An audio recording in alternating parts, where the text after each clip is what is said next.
आज हम चर्चा कर रहे हैं कि कैसे आप छोटे छोटे घरेलू उपाय को करके बड़े से बड़े ग्रह से शुभ फल पा सकते हैं अगर वो ग्रह आपकी कुंडली में कमज़ोर हैं।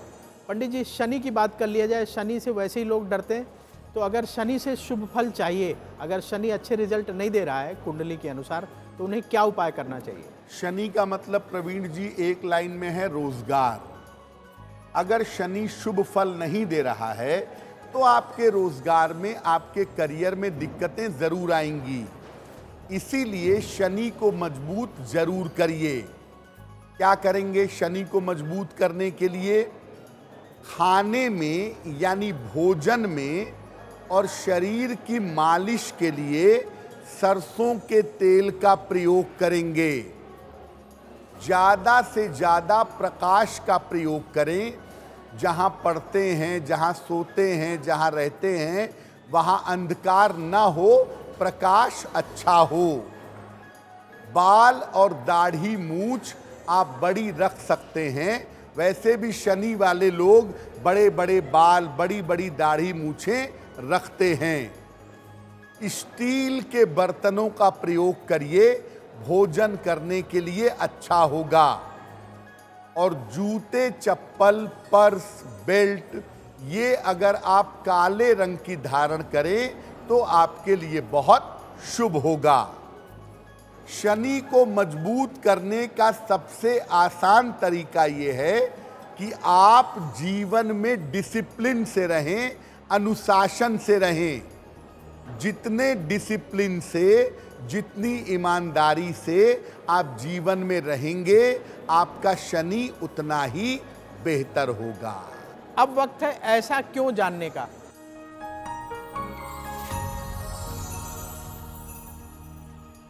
पंडित जी, ऐसा क्यों कहा जाता है कि मंत्र जाप करने के बाद जल को स्पर्श नहीं करना चाहिए? अगर जल को स्पर्श कर लिया तो क्या होगा?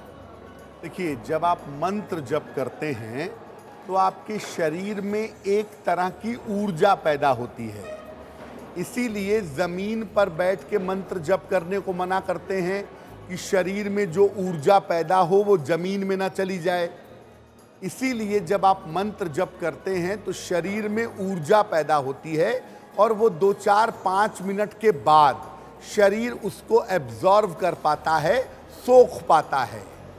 ऐसे में अगर आप मंत्र जप करने के तुरंत बाद जल का स्पर्श करेंगे तो सारी ऊर्जा जल में चली जाएगी, उससे आपको फायदा नहीं होगा।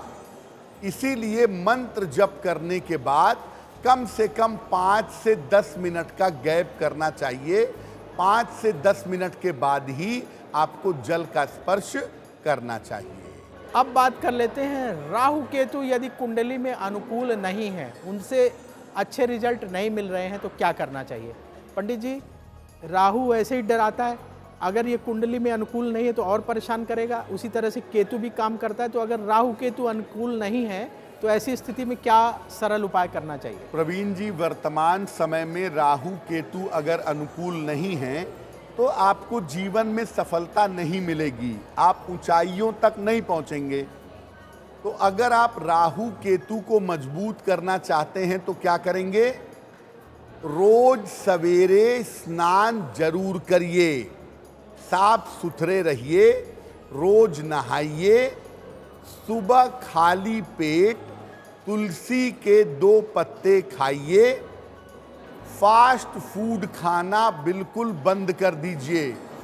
अगर राहु केतु को शुभ करना है तो फास्ट फूड मत खाइए।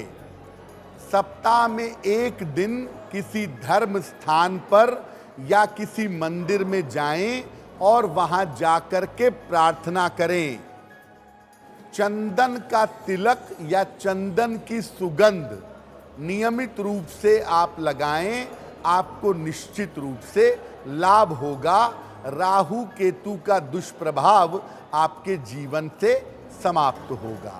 अब बात मकर राशि की। एस्ट्रो तक ऐप पर आपको मिलेगा भविष्य से जुड़े हर सवाल का जवाब। डाउनलोड कीजिए एस्ट्रो तक ऐप और चुटकी में जुड़िए इंडिया के बेस्ट एस्ट्रोलॉजर से।